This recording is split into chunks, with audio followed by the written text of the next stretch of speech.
Hey, I'm Colton. This is my capstone presentation. Here's my badge. Alrighty. So I kind of introduced my overall capstone project. I just kind of give some more context. So I work in an ICU right now. I work with a bunch of veteran nurses that have been there for decades. And that's just kind of where I'm at. I'm just the new guy on the block, essentially. So looking at an idea, an opportunity to do a capstone project on my unit, it was a lot harder than I anticipated. Realistically speaking, you have the veteran nurses that have been there for a long time. They're going to be really stubborn. They're going to kind of be set in their own ways on how they do things, and they don't like change. At least on my unit, they don't want to change how things are being done. And so I imagined anything that I would try to do that would directly affect how they do things, I was going to get a lot of pushback. So it was pretty difficult to kind of think of something that I could minimize pushback but still allow to do my project. So with that being said, I initially started looking at our survey scores. So for our hospital, we have just a general survey that patients will take after they get discharged, and it'll just ask questions such as like, were they satisfied with their care? Did they feel like they were being heard? Just things like that. And so with that being said, I targeted on just patient satisfaction scores. So our scores have been declining over the course of a few months, but nonetheless, they were still in good standing. They were still above our goal rate. And so I wanted to target on those because I see the overall decline, and looking forward, it would just be keep dropping. So I wanted to see if I could target something to help fix that. And so with that, I targeted mainly on that survey, the different kind of questions, and I realized a lot of those questions could be related to shift report or shift change. And with that being said, the questions, kind of like what I mentioned before, are, is the patient being heard? Do they understand what's going on? Is the nurse listening to what they have to say? And just other similar questions around those lines. And so with that being said, I wanted to target on shift report directly.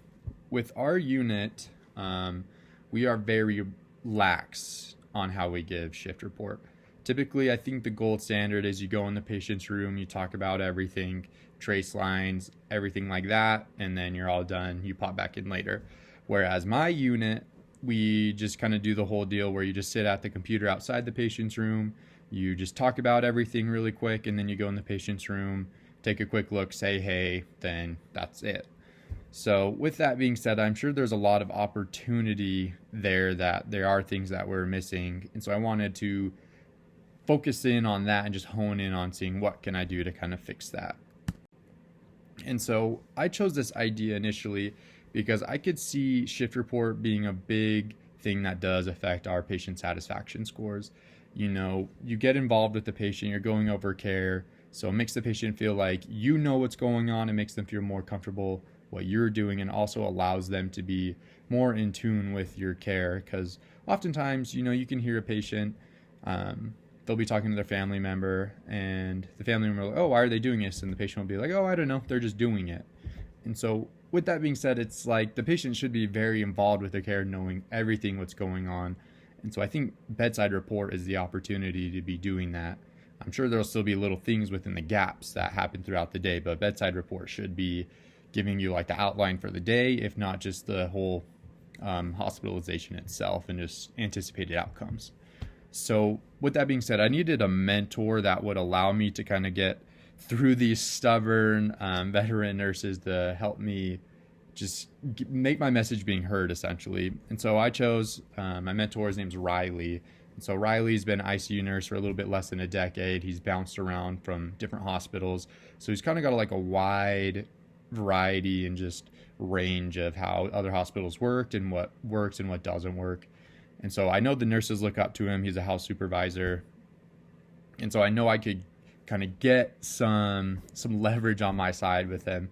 I also chose him because we also think similarly. We think like-minded things. There's things that we don't like that we also agree on. So it kind of made it super easy for us to mess and just kind of pick on certain things. And so that's why I chose him. So with that being said, I knew he could help me just pick ideas that maybe the nurses would be more open to, or just find a way to present the information of my project to be more appealing to them. So as far as my project and doing everything, the goals were to prepare and adapt to any potential barriers and pushback when introducing the project.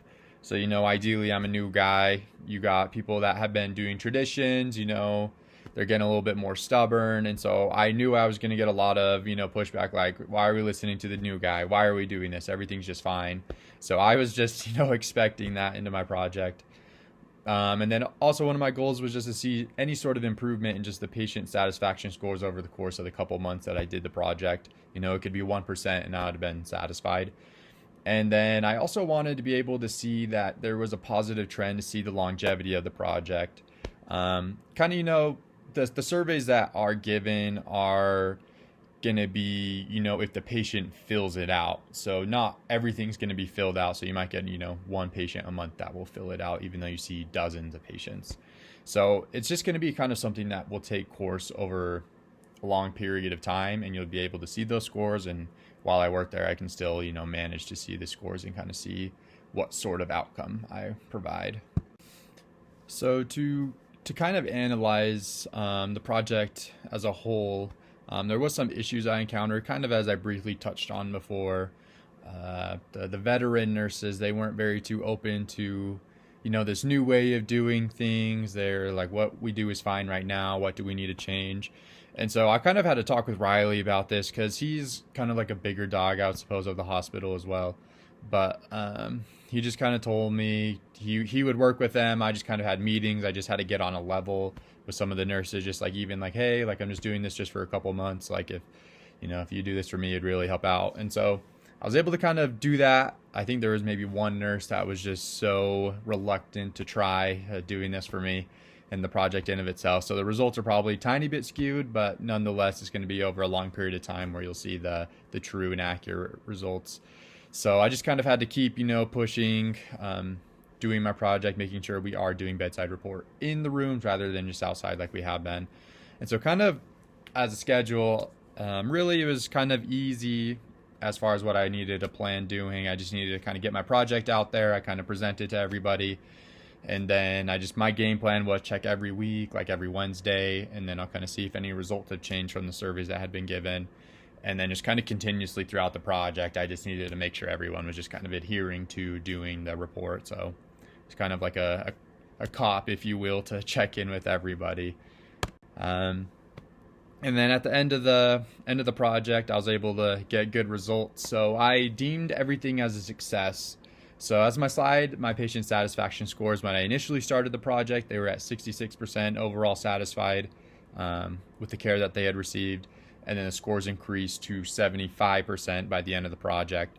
And so looking from the different survey questions, it seemed like this was directly correlated with patient involvement with their care, patients being confident in the care that they're receiving, patients being, or at least knowing the care that they're receiving, and just their interactions with the nurse. So all these four things are very well directed to the bedside report in of itself. So I deem this as very, very much a success, and you would be able to see the results over a longer period of time given more data with the patients.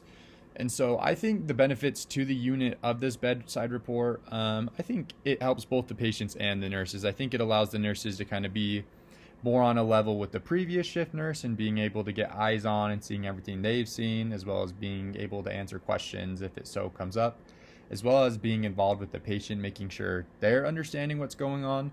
Oftentimes you'll see patients that they're just kind of there and the nurses are doing everything, not necessarily explaining everything. So the patients, sometimes you'll overhear them on the phone, on the speaker, and being like, well, I'm not really sure why they're doing this. And so then if you're in there, you're just like, what?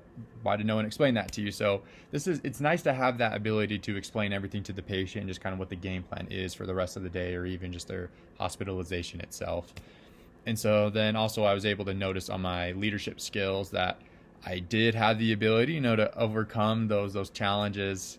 And I was able to kind of prove myself to the unit that I was able to make some sort of change, even though as little or as annoying they may have deemed it to be, but I was able to show some sort of progress. And so since I would consider bedside report a small thing, I think this kind of gives me momentum and just the ability to understand that I can choose projects that haven't been that weren't of substance really, and just kind of turn them into something. So that means if I'm able to have the chance to work on a bigger project, I'd be able to kind of, make bigger waves essentially. And so just kind of like I said, everything had been a success. So I was happy to see that with the work that I've done. And so I think just kind of what I sort of had mentioned before, this will kind of influence me in the future as far as taking like leadership positions, since I am a charge nurse right now as well. To just to be able to apply these and just being able to create opportunities if I'm not seeing anything. Sometimes, you're like, oh, everything in the unit's okay, I don't need to do anything. But really, I think if you just create and dive deeper into problems, or even just want to tweak things a little bit, I'm sure you'll see better results than what you'll anticipate. But yeah, that's everything.